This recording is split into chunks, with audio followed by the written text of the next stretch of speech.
Tough Homer is, he doesn't flinch even in the face of fierce beasts.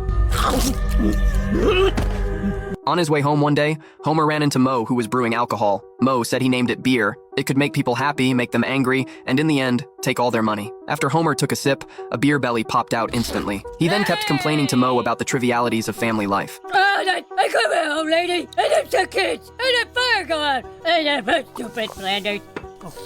Staring at the beer in his hand, an idea suddenly came to Moe. He planned to open a bar. Years later, Homer was still drinking beer, while Marge was calculating the expenses for Thanksgiving and complaining about the girlfriend Moe had brought over last Thanksgiving. Oh, yeah.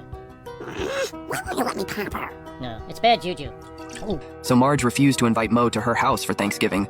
With no other choice, Homer went to Moe's tavern and asked him about his Thanksgiving plans, but Moe failed to pick up on his hidden meaning, saying he'd drop by with a small serving of green beans, bacon, and onions. Seeing this, Homer had no choice but to come clean. And this is how I find out, huh? By you telling me in person? Gently? With plenty of notice? I'm sorry, man. I'm really sorry. Moe was utterly dejected and mocked himself, saying he was just a bartender with no woman, no brothers. Just then, the doorbell rang, and Moe hurried to answer it. Unexpectedly, it was just a prank by Bart. Ima? Nobody's been named that in like 100 years. And as for the rest, why don't you double-check that name?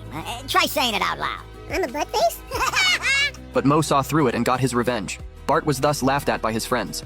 At that moment, Nelson said making prank calls was childish. Bart suggested they do something more sophisticated. Hardcore? The only thing my mom's never done. I'm so proud of her. The three of them then went to a military antiques shop. The shopkeeper said he wouldn't sell prank props to minors, but he secretly slipped them a note that read, "Meet me in the basement." Welcome to the dark net, the devil's URL. A dark web interface popped up on the computer. Here, you could get anything you wanted as long as you had money. After browsing for a while, they finally found something that caught their eye. Whoa, that'll break Moe's heart and his wallet.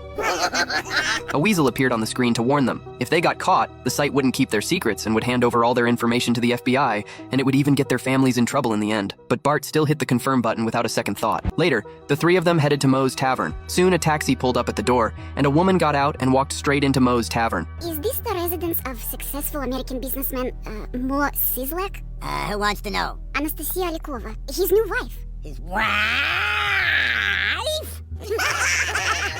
Darknet rules! It turned out Bart had bought the woman for Moe off the dark web, but she thought Moe didn't want her anymore. Moe hurried to explain that he just didn't want to have his heart broken again.